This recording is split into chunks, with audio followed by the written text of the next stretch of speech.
জল্লাদ শাহজাহান মারা গেছে, আমরা মানে উৎসুকভাবে দেখতে এসেছি যে আসলে যেহেতু একটা পরিচিত মুখ বাংলাদেশে, জল্লাদ নামে পরিচিত জল্লাদ শাহজাহান, উনি বাংলা ভাই থেকে শুরু করে এশার শিকদার, তারপর বিভিন্ন জঙ্গি ওনার মাধ্যমে ফাঁসি দেওয়া হয়েছে জঙ্গিতে।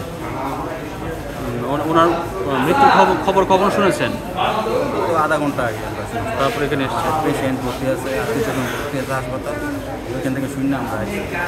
দেশি ভাই হিসাবে আসা হয়েছে যেহেতু আমাদের এলাকার মানুষ হিসাবে শুনলাম আমরা এখানে রুগী নিয়ে ভর্তি, এই জন্য মনে করেন আসছি যে একটা কথায় বলে দেশের মানুষ ডাকাতি হলেও প্রিয় কথা বুঝেন না, এই হিসাবে আমরা একটু অনুতপ্ত, যেহেতু সে ভালো রাস্তায় চলার চেষ্টা করছিল, যার কারণে এখন হঠাৎ করে এই আকস্মিক মৃত্যু আমাদের অনেক মানে বেদনাদায়ক, কষ্ট লাগে। এদিকে আসছি, আসার পরে দেখলাম যে উনি মারা গেছে, ওনার এখানে দাফন হবে, হবে মানে লাশ ঘরে গোসল করানো হবে, সেই জন্য একটু চিন্তা করলাম দেখে আস। আমি এদিকে আশেপাশেই থাকি, চিন্তা করলাম এদিকে একটু ঘুরতে আসি, পরে এসে দেখি যে উনি এখানেই ওনার পোস্টমর্টম হবে।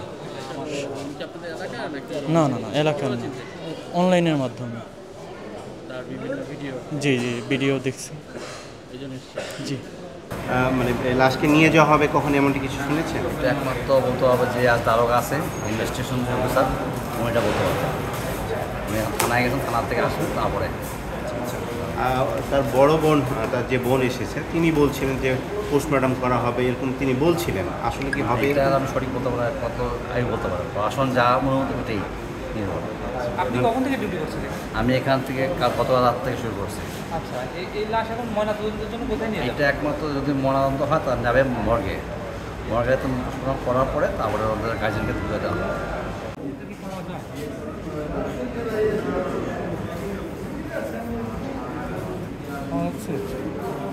পাওয়া যায় না।